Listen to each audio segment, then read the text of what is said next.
Seanca plenare në Kuvendin e Shqipërisë që u mbaj dje u fokusua tek evidentimi i problemeve që shqetësojnë qytetarët në zonat përkatëse të deputetëve. Deputeti i Partisë Demokratike të Lushnjës, Emir Korreshi, foli për disa nga problemet më shqetësuese të rrethit Lushnjë, si përmbytjet e javëve të fundit që kanë mbuluar me ujtokat me prodhimet bujqësore, të cilat nuk dëmshpërblen nga shteti duke rënuar fermerin. Korreshi përmendi përsëri erën e keqe nga fabrikat që mbyt qytetin edhe qytetarët. Me mënyrën e tij ironike, ai raportoi problemin e kanalizimeve të ujrave të zeza dhe të ujit të pishëm, duke u ndalur konkretisht tek lagja Gafur Muço, që është përmbytur nga shiu, por dhe nga fekalet. Sot kam zgjedhur flas për 3 lloj përmbytjesh që kanë ndodhur dhe shqetësojnë Lushnjën. Para një përmbytjesh pjesërisht nga Zoti dhe pjesa tjetër nga robi, dhe 2 përmbytje tjetër janë tërësisht nga robi. Përmbytja parë është me tokat me grur që janë mbytur të gjitha. S'ka. Shikoni gradisht fushat e mbytura me ujë, duket sikur vazhdon këneta Karavastase shtridhe përtej Kodrës, ka arritur Grabian, Gradisht, Ferras. Gjithë ish këneta e Tërbufit është rikthyer në kënet. Çfarë do t'i themi atyre fermerëve?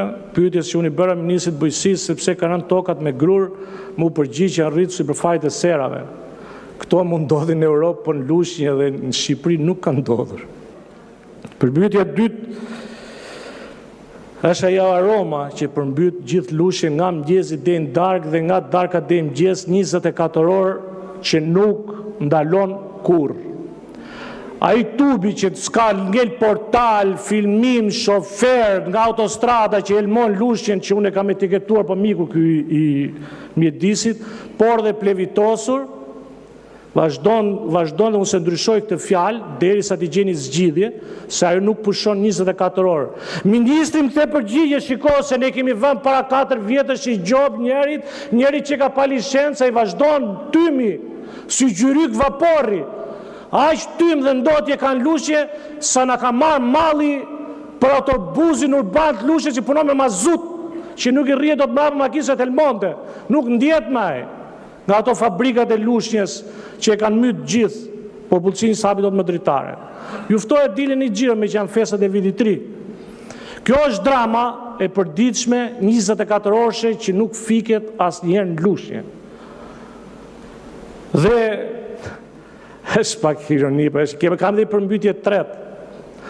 Më marrin në telefon me që jemi të pjesës që më thonë, deputet më duhet një 2 bote për të thith pusetat, se ka vajt mutin gjutë. Lagja Gafur Muço, keni të gjurë në një kërkes, t'ilë të vinë mesazhe për të marrin në telefon? Jam unë ka qelluar. Lagja Gafur Muço është përmbytur për vetë shirave, po edhe nga fekalet. Lushnjë, qendër. Mos them kush banon atje, por në qendër të Lushnjës ndodh kjo.